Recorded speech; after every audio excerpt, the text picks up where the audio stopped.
नमस्कार दोस्तों, स्वागत है आप सभी का आपके अपने YouTube channel GK search engine पर। तो दोस्तों, इस वीडियो में हम बात करेंगे EORO एग्ज़ाम से रिलेटेड 10 महत्वपूर्ण क्वेश्चन की। पूरा वीडियो बहुत ध्यान से देखना। PDF फाइल आप हमारे टेलीग्राम चैनल के माध्यम से डाउनलोड कर सकते हैं, जिसका लिंक आपको वीडियो के डिस्क्रिप्शन बॉक्स में मिल जाएगा। तो चलिए शुरू करते हैं। वीडियो शुरू करने से पहले लास्ट वीडियो में मैंने जो क्वेश्चन पूछा था वो था, योजना का पश्चातवर्ती उपांतरण का उल्लेख राजस्थान नगरपालिका अधिनियम की कौन सी धारा में उल्लेख है। तो ये आपको बता दें कि योजना का पश्चातवर्ती उपांतरण धारा 162 में दिया गया है, यानी कि सी ऑप्शन यहाँ पर बिल्कुल सही था। जिन दोस्तों ने सी ऑप्शन कमेंट बॉक्स में सही जवाब दिया था उनको हार्दिक शुभकामनाएं। तो योजना का पश्चातवर्ती उपांतरण जिसका उल्लेख है वो राजस्थान नगरपालिका अधिनियम 2009 की धारा 162 में है। नगरपालिका योजना के प्रवर्तन से आने के पश्चात किसी भी समय राज्य सरकार के पूर्व अनुमोदन से योजना में आवश्यक उपांतरण यानी मॉडिफिकेशन कर सकेगी। ऐसे उपांतरण योजना के स्वरूप में तात्विक उपांतरण तथा भूमि के उपयोगों की सीमा या जनसंख्या घनत्व के मानकों से संबंधित नहीं होने चाहिए। तो चलिए शुरू करते हैं। पहला क्वेश्चन है, निम्नलिखित में से कौन सा कथन असत्य है। जी हाँ, इसमें दो कथन दिए गए हैं। पहला है, इसमें गलत कथन छांटना है। तो पहला कथन है, नगरपालिका के भीतर समस्त नालियां नगरपालिका के सर्वेक्षण और नियंत्रण के अधीन होगी, जो बिल्कुल सत्य कथन है, असत्य नहीं है। दूसरा है, समस्त ढकी हुई नालियों निजी और सार्वजनिक उसके लिए उचित जालियों या ढक्कन या संवातन के साधनों की व्यवस्था के लिए नगरपालिका लिखित नोटिस द्वारा स्वामियों से ऐसी उपेक्षा कर सकेगी। तो ये दोनों कथन गलत है, यानी दोनों कथन सही है। इसमें से असत्य कथन कोई भी नहीं है, यानी कि बी ऑप्शन यहाँ पर बिल्कुल सही है। आइए जानते हैं इम्पोर्टेंट फैक्ट्स।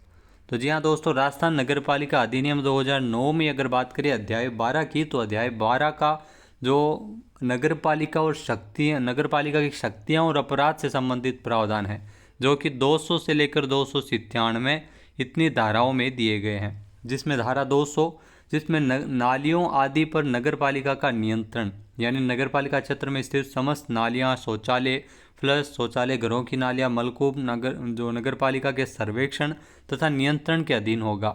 नगरपालिका अपने क्षेत्र की समस्त सार्वजनिक और निजी नालियों, मल नालियों तथा मलकूपों को ढकने के लिए उचित जाली या ढक्कन या अन्य संवातन साधनों के लिए व्यवस्था करेगी और लिखित नोटिस द्वारा संबंधित स्वामी को भी निर्देश जारी कर आवश्यकता अनुसार व्यवस्था की अपेक्षा कर सकेगी। नेक्स्ट है, नालियां आदि बनाने की शक्ति का उल्लेख है वो कौन सी धारा में दिया गया है। जी हाँ दोस्तों, राजस्थान नगरपालिका अधिनियम 2009 की अगर बात करें तो धारा 201, जिसके अंतर्गत नालियां इत्यादि बनाने की शक्ति का वर्णन किया गया है, यानी कि ए ऑप्शन यहाँ पर बिल्कुल सही है। नगरपालिका की एक शक्ति है जिसमें नालियां आदि बनाने की जो प्रावधान इसमें धारा 201 में है। आइए जानते हैं इम्पोर्टेंट फैक्ट्स। तो राजस्थान नगरपालिका अधिनियम 2009 की धारा 201 जिसमें नालियां आदि बनाने की शक्तियां, यहाँ नगरपालिका द्वारा जल निकास स्कीम के क्रियान्वयन के लिए किसी भी मार्ग या किसी भी स्थान से होकर उसके आर पार अथवा निजी संपत्ति में से लिखित रूप में युक्ति युक्त नोटिस के बाद में नाली, मल नाली, नलिका, सुरंग, पुलिया, पाइप या जल मार्ग से ले जाना विधिपूर्ण होगा। नगरपालिका या उसका कोई प्राधिकृत अधिकारी ऐसी भूमि जिस पर पहले से ही नाली बनी हुई हो प्रवेश कर सकेगा, नई नाली बनवाने अथवा नगरपालिका में किसी भी नाली की मरम्मत या उसमें कोई परिवर्तन भी कर सकेगा।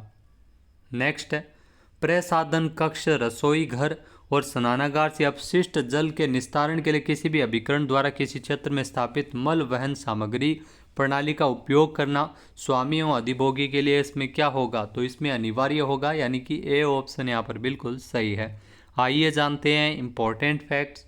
तो ये दिया गया राजस्थान नगरपालिका अधिनियम की धारा 202 जिसमें भवन से प्रभावित जल निकास के संबंध में कुछ महत्वपूर्ण प्रावधान है, जिसमें किसी भी भवन का निर्माण, पुनर्निर्माण और किसी नवनिर्मित या पुनर्निर्मित किए जाने वाले भवन का अधिभोग तब तक विधिपूर्ण नहीं माना जाएगा जब तक कि पूर्ववर्ती उपधारा में अंतर्विष्ट किसी बात के होते हुए भी किसी अभिकरण द्वारा उस क्षेत्र में कोई सीवरेज सिस्टम स्थापित किया जाता है तो किसी भूमि या भवन के स्वामी को प्रसाधन कक्ष, रसोई, स्नानागार से अपशिष्ट जल के समुचित निस्तारण के लिए विहित रीति से कनेक्शन लेना अनिवार्य रहेगा।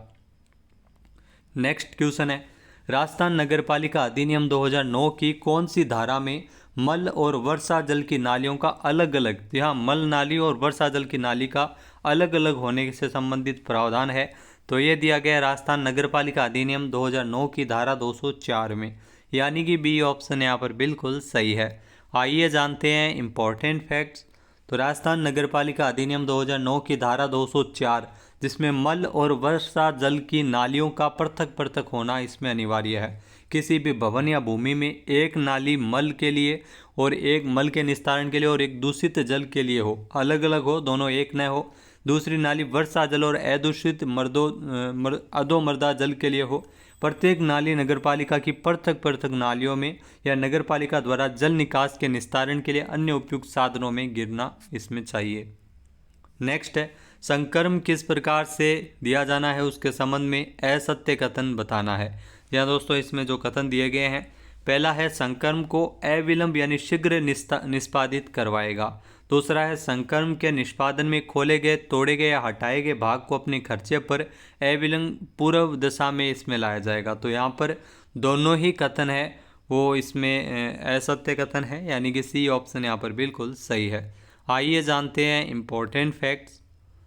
तो जी हाँ दोस्तों, राजस्थान नगर पालिका अधिनियम 2009 की अगर बात करें तो धारा 206 संक्रम किस प्रकार से किया जाना है उसके बारे में बताया गया है, जिसमें धारा 205 के अधीन कोई भी संक्रम इस प्रकार से निष्पादित किया जाएगा जिससे कम नुकसान हो और उस भवन या भूमि का स्वामी या अधिभोगी जिसके फायदे के लिए संक्रम किया जाता है वह संक्रम को अविलंब निष्पादित करवाएगा।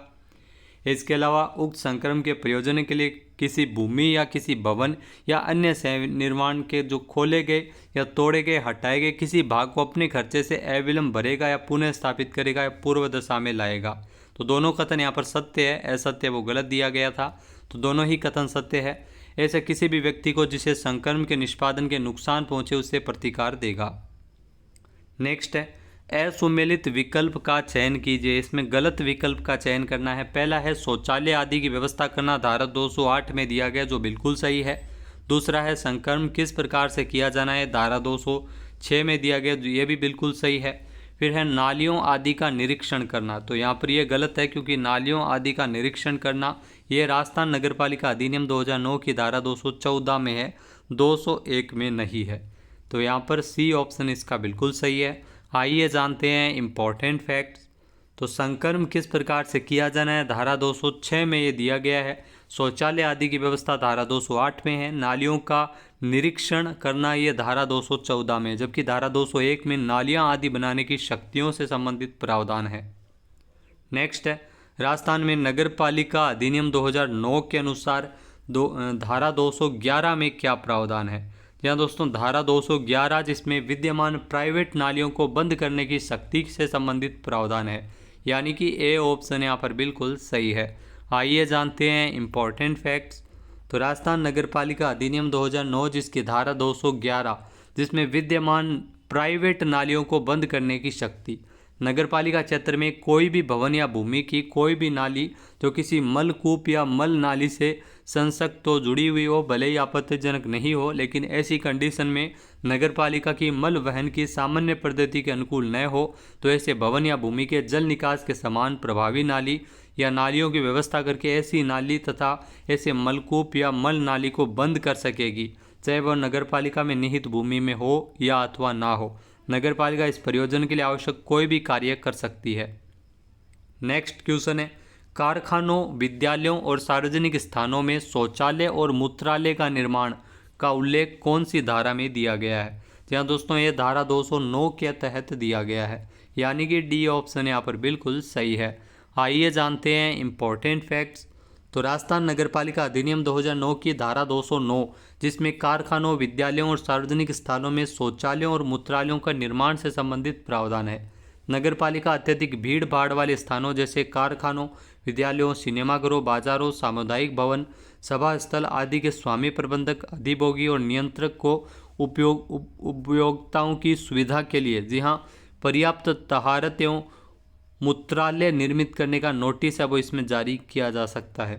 ऐसे तहारतों तथा मूत्रालयों को साफ एवं गंधहीन बनाए रखने जाने के लिए नोटिस जारी करना ये मुख्य नगरपालिका अधिकारी का विधिपूर्ण ये दायित्व माना जाएगा। नेक्स्ट है शौचालय आदि में परिवर्तन करने तथा उसकी मरम्मत करने तथा ठीक दशा में रखने का खर्चा किसका होता है। जी हाँ दोस्तों, शौचालय आदि में परिवर्तन करने या उसकी मरम्मत करने या उसे ठीक दशा में रखने का जो खर्चा होता है ये धारा 210 के तहत ये दिया गया है, यानी कि ए ऑप्शन यहाँ पर बिल्कुल सही है। आइए जानते हैं इम्पोर्टेंट फैक्ट्स। तो दोस्तों धारा 210 जिसमें शौचालय आदि में परिवर्तन करने तथा उसकी मरम्मत करने तथा उसको ठीक करने की रखने में खर्चा, ये धारा 210 के तहत दिया गया है। नगरपालिका क्षेत्र में बनी ऐसी नालियाँ, शौचालय, फ्लश शौचालय, गृह नालियाँ और मलकूप जो नगरपालिका के खर्चे से न बने हो या किसी भी प्रकार से परिवर्तित करने, उसे मरम्मत करने या साफ सफाई इत्यादि खर्चे उन लोगों द्वारा भुगतान किए जाएंगे जो इसके स्वामी है अथवा इसके लिए बनाए गए हो या जिनके लिए चालू रखा जाता हो।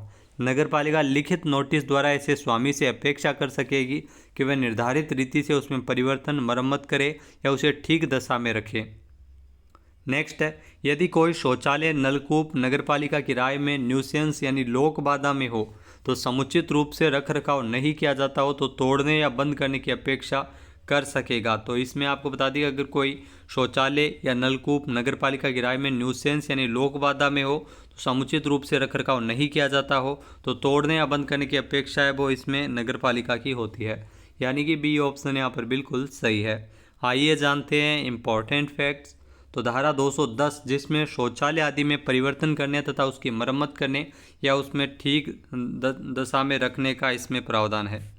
और इसमें अगर बात करें तो नगरपालिका को यह ज्ञात हो कि कोई शौचालय या मलकूप न्यूसेंस यानी बाधक है, आवागमन बाधक है, तो इसकी साफ सफाई समुचित तरीके से अगर नहीं हो रही है तो उसको ठीक दशा में नहीं रखा जा सकता है। तो नगरपालिका लिखित आदेश द्वारा इन शौचालय मलकूपों के मालिकों को तोड़ने के जो अपेक्षा कर सकेगी, चाहे इनका निर्माण अधिनियम से पहले हुआ हो या बाद में हुआ हो, इसमें कोई प्रावधान नहीं है। तो अब बात करते हैं आज के हमारे क्विज के, जिसका आंसर आप सभी को कमेंट बॉक्स में देना है। तो आज का क्विज है भवनों की सतह से संबंधित प्रावधान राजस्थान नगरपालिका अधिनियम 2009 की कौन सी धारा में है। एक बार फिर से सुनिएगा, भवनों की सतह से संबंधित प्रावधान राजस्थान नगरपालिका अधिनियम 2009 की कौन सी धारा में है। वीडियो कैसा लगा कमेंट करके ज़रूर बताइएगा। PDF फाइल आप हमारे टेलीग्राम चैनल से डाउनलोड कर सकते हैं। जय हिंद, जय भारत, जय राजस्थान।